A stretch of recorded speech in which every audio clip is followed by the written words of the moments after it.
On to the JLC Distant Learning. Today I'm going to show you how to do a painting, or if you have markers or crayons or whatever medium you have, of the story of Moses in the Nile River in the basket.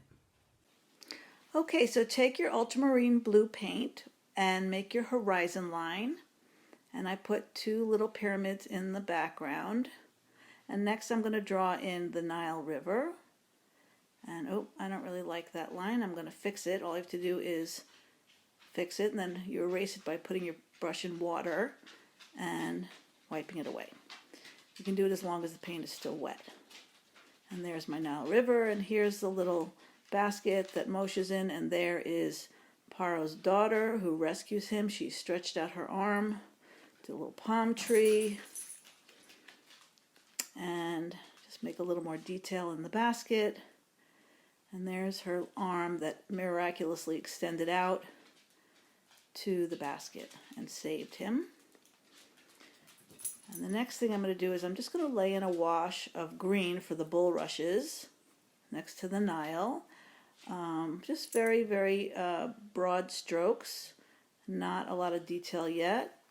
But just remember that anything that's in the foreground, that's in the front of the painting, that's going to have more detail than the background, because the closer something is to you, the more detail you can see. So just lay in a light layer of paint, of green, and then we're going to put in some blue for the water. Again, just a wash. If you're doing it in marker, you won't be able to do it this way, but you can just lay in your blue. And then we're going to put another color blue.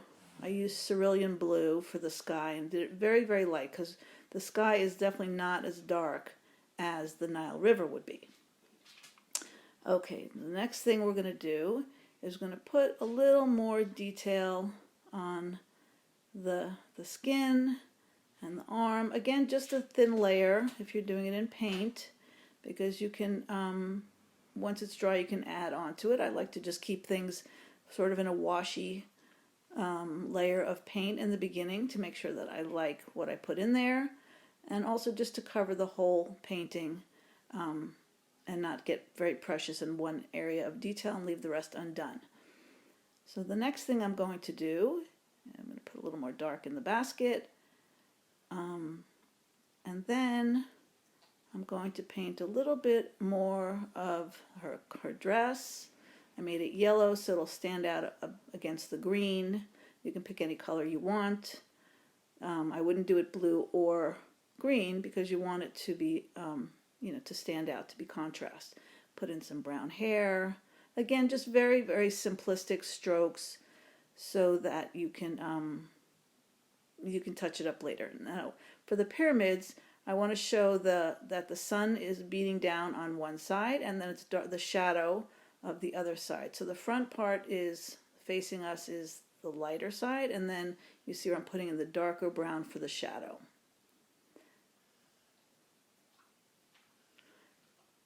I just added a little white to lighten that up a little bit, make it more of a contrast between the dark and the light. I'll go back to it later again, but in the meantime I'm just trying to get in some broad strokes. Now I'm going to put in the base of the palm tree,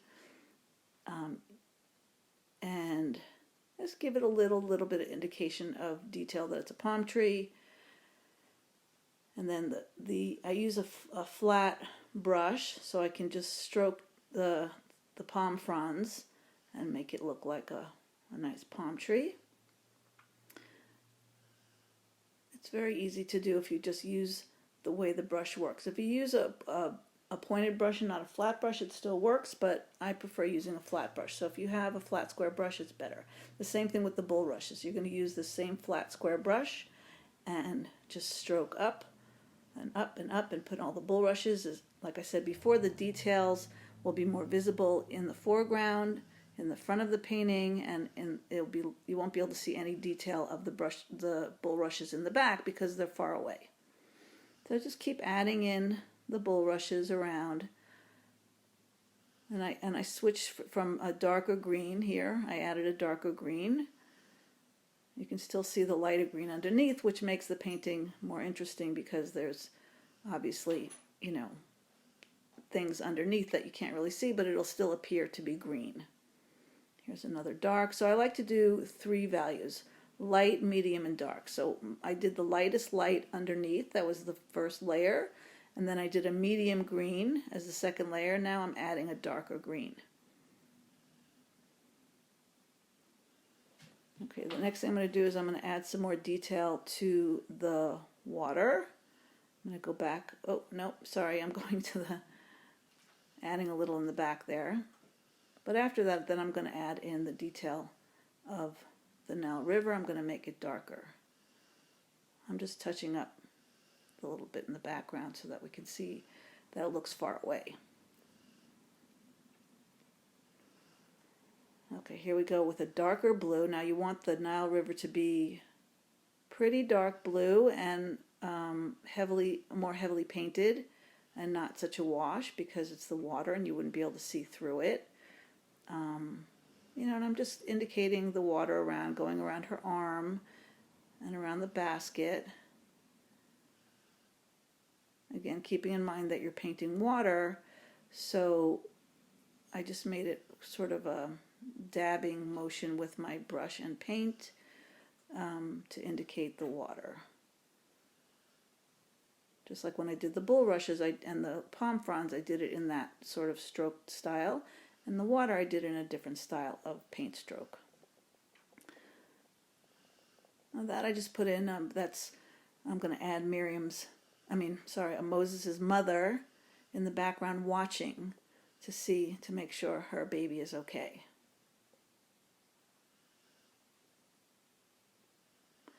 Okay, now I'm adding another layer of skin tone onto her arm as it stretches out. I like to paint in layers.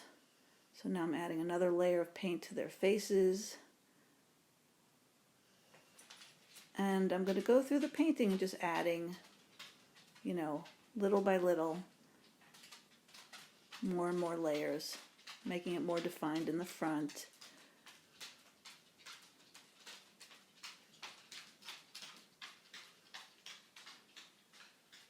And you see Paro's daughter, she's, you know, kneeling at the river. And she's outstretched her arm, and the bulrushes are around her.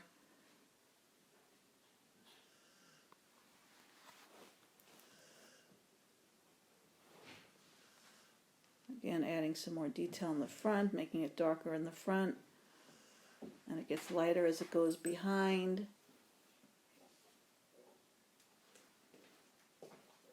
And again, just very, very little detail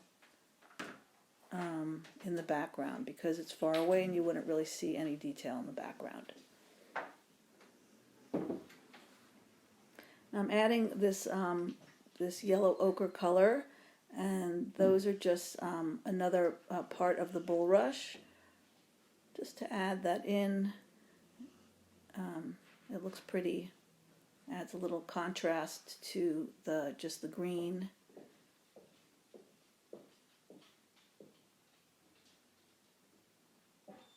And here I'm going to start working a little bit more on the baby's face. It's a little hard because the paint is still wet, but and you have to make it small. You don't want to make very dark eyes because it'll look strange.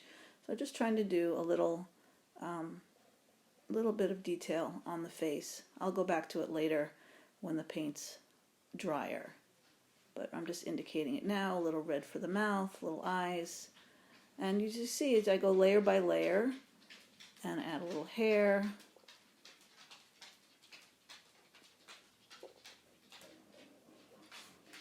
Okay, and make it a little dark inside the basket because it's got a little cover on it, so it's protecting baby Moses from the sun.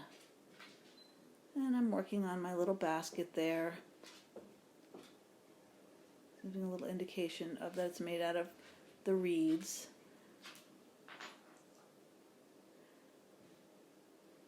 And the next thing I'm going to work on is a little more detail on the basket. Give a little lighter color on top. And I'm making the water darker to contrast around the basket. Because now you can see the basket contrasting against the dark water of the Nile. and against her arm. Because when you're making a drawing or a painting, the contrast is what makes it interesting. If it's all the same value, it's not as interesting. And here I'm making the water very dark and very and not opaque. I mean, I'm making it opaque and not translucent, and that makes it more interesting. And in the background, I'm keeping the water. As the Nile River goes further away, it's less concentrated. It's still more of a washy color because it's further away and you want it to look far away. If you made it as the same as the front, you wouldn't be able to distinguish what's in the foreground and what's in the background. That's just a little painting technique.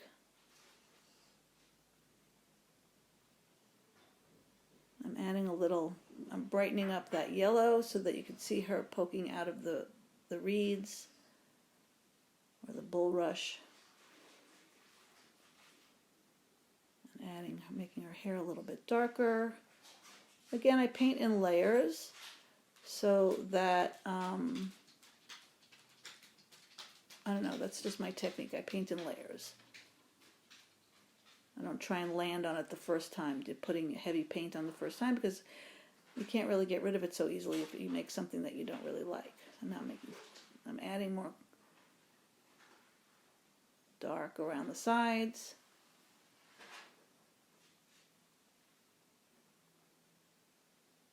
And then I just keep going through my painting and darkening up the front end and making more detail in the front. And I'm going back to my tree. I want to add a little more darker green to the fronds.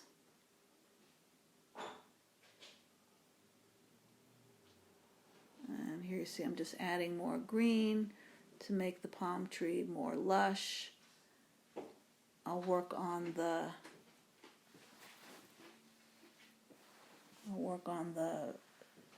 base of the tree. Add those little lines.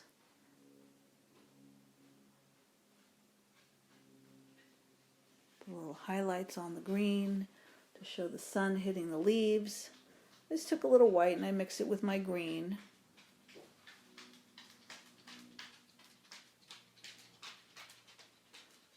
Make that shadow of the pyramid, make that a little bit darker, because like I said, contrast makes it more interesting. So I just want the contrast of the shadow and the light on the pyramid. Okay, I'm adding a little more detail to the Nile River.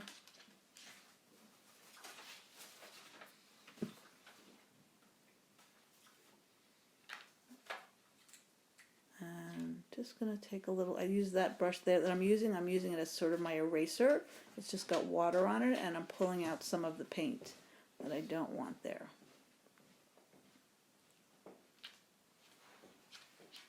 Adding some more green. I just go around the painting so that it always looks like it's at the same level, that there's not one area that's painted more than the other. And that way it gives me a good idea of what the finished painting is going to look like.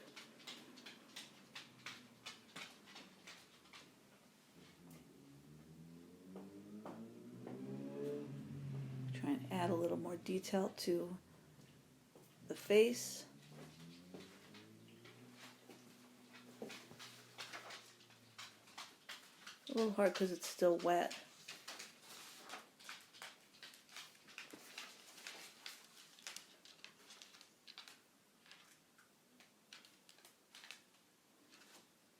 If I make it darker around her, then she'll pop out more. So that's what I'm doing there. I'm just adding another layer of green paint around her so she is more contrasted to her background.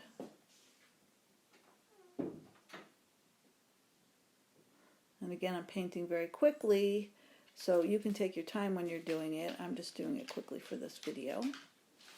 Show you what I'm doing, but again, you don't have to paint this fast.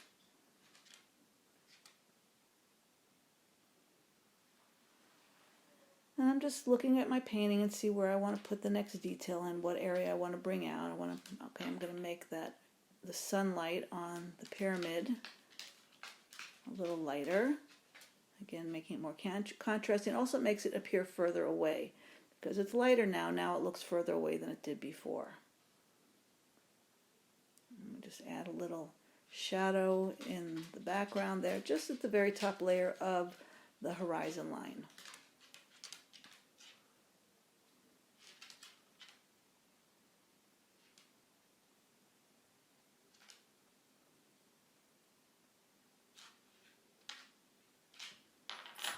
Just going around checking, make sure there's no real big areas or any areas of unpainted canvas.